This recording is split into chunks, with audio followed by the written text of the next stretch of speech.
ध्यान से सुनिएगा, हमने लिख रखा है चार्ज ऑन कॉम्प्लेक्स, ठीक है क्या।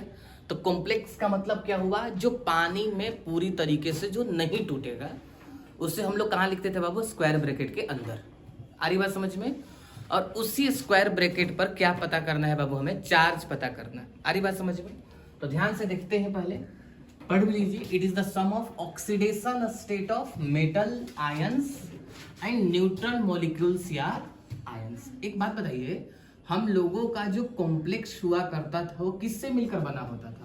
आप कहेंगे सेंट्रल मेटल एटम, अब प्लस में क्या बोला था बाबू, लिगेंड्स। बोलो हाँ। सेंट्रल मेटल एटम कैसी हुआ करती थी, लुईस एसिड हुआ करती थी। और जो लिगेंड्स का नाम बोला था हमने, क्या बोला था बाबू, लुईस बेस की तरह काम करती। चलिए कॉम्प्लेक्स पर चार्ज पता करते हैं। आप मुझे बताइए, के पर +1 का चार्ज होगा, कितने पोटेशियम है बाबू, 2, तो +2 का चार्ज। यदि इस पर +2 का चार्ज तो इस पर कितना चार्ज, क्या आसान है। इस पर यदि +1 का चार्ज, यानी कि टोटल कितना चार्ज हुआ बाबू, 2 है तो प्लस का 2, तो इस पर चार्ज कितना हुआ बाबू, कोई दिक्कत। कोई पूछेगा आपसे इस कॉम्प्लेक्स पर चार्ज बताइए तो -2, इस कॉम्प्लेक्स पर चार्ज बताइए तो -2। अब ध्यान से, इस पोटेशियम पर चार्ज कितना होगा, +1। देखो पोटेशियम एक ही है तो इस पर +1 हुआ, तो इस पर कितना होगा, -1। पोटेशियम 2 है, यानी कि एक पर +1, 2 पर +2, तो इस पर कितना होगा बाबू। ये तो पूरा कॉम्प्लेक्स ही दे दिया। क्या इस कॉम्प्लेक्स पर कोई चार्ज है, नहीं, यानी कि इस पर कितना चार्ज है बाबू, 0 का चार्ज है। कोई दिक्कत किसी को, ठीक है। इस कॉम्प्लेक्स पर कितने का चार्ज है बाबू, -2। आ रही बात समझ में।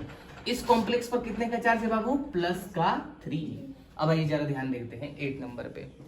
NO3 पर कितना चार्ज होता है, आप कहेंगे -1। इस पर NO3 पर -1 चार्ज होगा, तो इस पर कितना चार्ज होगा बाबू, +1। एक मैं आपको हिदायत देना चाहूंगा, अंदर क्या है, EN लिखा है, GLY लिखा है, फिलहाल आप कोई मतलब ना रखें। अरे बात समझ में। जब लिगेंड्स टॉपिक पढ़ाऊंगा तो उस समय डेंटिसिटी पढ़ाऊंगा तो सारी बातें मैं लिखूंगा। अरे बात समझ में, परेशान बिल्कुल ना हो, इसलिए हमने हेडिंग बस लगा रखा है चार्ज ऑन कॉम्प्लेक्स। तो बस आपको कॉम्प्लेक्स पर चार्ज से मतलब है, अंदर क्या हो रहा है उससे मतलब फिलहाल अभी आपको नहीं है। अरे बात समझ में, ठीक है। इस कॉम्प्लेक्स पर कितना चार्ज है बाबू, -3। अब देखिए, अब इसमें ध्यान दे हो, स्क्वायर ब्रैकेट नहीं बना रखा तो आप खुद समझ जाओगे। इसका मतलब यहाँ क्या होगा बाबू, स्क्वायर ब्रैकेट, और इस पर चार्ज कितना है बाबू, -4। इस पर चार्ज कितना है बाबू, -3। आइए 12 नंबर करते हैं। SO4 पर कितना चार्ज होता है, -2। तो इस कॉम्प्लेक्स पर चार्ज कितना हुआ, +2। देखिए छोटी छोटी जो बातें हैं ना, इस चैप्टर में एक टर्म आएगा बाबू, एक टॉपिक आएगा जिसका नाम है बाबू IUPAC, बहुत काम आएगा, देखिएगा। अभी आपको आसान लग रहा होगा ना। Cl पर चार्ज कितना होगा बाबू, -1। तो इस पर चार्ज कितना होगा बाबू, +1। इस पूरे पर कोई चार्ज है क्या, आप कहेंगे नहीं, तो कितना चार्ज होगा बाबू। मैं बार बार बोल रहा हूँ, इसके अंदर क्या लिखा है उससे मतलब आप फिलहाल आप न रखें बाबू। NO3 पर -1 का चार्ज, तो इस पूरे कॉम्प्लेक्स पर कितना चार्ज होगा, +1 का होगा। कोई दिक्कत। एक बार फिर से ध्यान दीजिएगा हमारी बात, बिल्कुल ध्यान से। मैं बार बार मैं बोला हूँ कि कॉम्प्लेक्स का नाम इसमें लिखवाऊंगा, जो आपको कुछ नाम लिखवाऊंगा तो उसको याद रखना पड़ेगा। जैसे एक नाम लिखवाया था मैंने आपको, कार्नेलाइट, क्या नाम है उसका, फॉर्मूला क्या है, तो KCl MgCl2.6H2, याद हो जाएगा।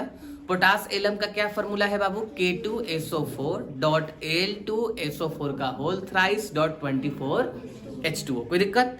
तीसरा हमने लिखवाया था बाबू मोहर सॉल्ट, क्या है फॉर्मूला, NH4 का होल ट्वाइस SO4 FeSO4.6H2O।